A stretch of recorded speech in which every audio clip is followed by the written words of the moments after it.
Friends, నా పేరు శివ. మీరు చూస్తున్నారు Shiva tech YouTube channel. Friends, ఈ వీడియోలో మనం వాట్సాప్ వెబ్ క్యూఆర్ కోడ్ ని స్క్రీన్ షాట్ తీస్తే కనుక స్క్రీన్ షాట్ వర్క్ అవుతుందా లేదా అనేది చాలా మంది అడుగుతున్నారు. నేను రీసెంట్ గా వాట్సాప్ వెబ్ ని ఎలా యూజ్ చేయాలి, మనం ఒక మొబైల్ లో చాటింగ్ హిస్టరీని వేరొక మొబైల్ లో ఎలా చేయాలని వీడియో అయితే చేశాను. ఆ వీడియో చూసిన చాలా మంది కామెంట్స్ అయితే చేస్తున్నారు. వాట్సాప్ వెబ్ క్యూఆర్ కోడ్ ని స్క్రీన్ షాట్ తీస్తే కనుక ఆ స్క్రీన్ షాట్ వర్క్ అవుతుందా లేదా, వేరే మొబైల్ లో వాట్సాప్ చాటింగ్ హిస్టరీని మన మొబైల్ లో చూడొచ్చా లేదా అనేది చాలా మంది కామెంట్స్ లో అయితే అడుగుతున్నారు. కాబట్టి నేను వీడియో అయితే చేస్తున్నాను.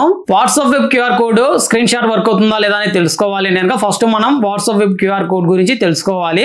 ఇప్పుడు నేను నా మొబైల్లో గూగుల్ క్రోమ్ బ్రౌజర్ ని ఓపెన్ చేస్తున్నాను. ఓపెన్ చేసిన తర్వాత ఇక్కడ సెర్చ్ బార్ లో వాట్సాప్ వెబ్ అని టైప్ చేసి సెర్చ్ చేయండి. ఇలా మీకు ఓపెన్ అవుతుంది. ఇక్కడ ఫస్ట్ లింక్ ఉంది కదా వాట్సాప్ వెబ్, ఈ లింక్ పైన క్లిక్ చేయాలి.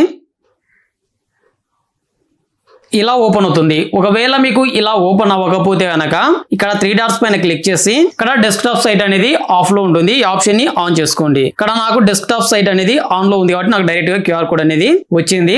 మనకి ఇక్కడ డెస్క్టాప్ సైట్ ఆప్షన్ అనేది ఆన్ లో లేకపోతే కనుక ఇలా ఓపెన్ అవుతుంది. మీకు ఇలా ఓపెన్ అయితే కనుక ఇక్కడ 3 డాట్స్ పైన క్లిక్ చేసి ఇక్కడ డెస్క్టాప్ సైట్ ఉంది కదా, ఈ ఆప్షన్ పైన క్లిక్ చేయండి.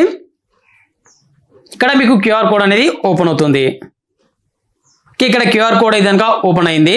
మీరు క్లియర్ గా అబ్జర్వ్ చేసినట్లయితే కనుక ఈ క్యూఆర్ కోడ్ అనేది ప్రతి 30 సెకండ్స్ కి నిమిషానికి ఒకసారి క్యూఆర్ కోడ్ అనేది చేంజ్ అవుతుంది. మీరు క్లియర్ గా అయితే కనుక అబ్జర్వ్ చేయండి. ఇక్కడ నేను జూమ్ అయితే కనుక లాగి మీకు చూపిస్తాను అక్కడ స్క్రీన్ పైన. ఓకే, ఇక్కడ మీరు చూడొచ్చు క్యూఆర్ కోడ్ అనేది చేంజ్ అయ్యింది. ఇలా ప్రతి 30 సెకండ్స్ కి 1 మినిట్ కి ఒకసారి క్యూఆర్ కోడ్ అనేది చేంజ్ అవుతుంది. ఈ క్యూఆర్ కోడ్ ని మీరు స్క్రీన్ షాట్ తీసినట్లయితే కనుక అది వర్క్ అవ్వదు. ఎందుకంటే కనుక అది మళ్ళీ క్యూఆర్ కోడ్ అనేది చేంజ్ అయి ఉంటుంది. ఇక్కడ మీరు మళ్ళీ చూడొచ్చు క్యూఆర్ కోడ్ అనేది చేంజ్ అవుతుంది.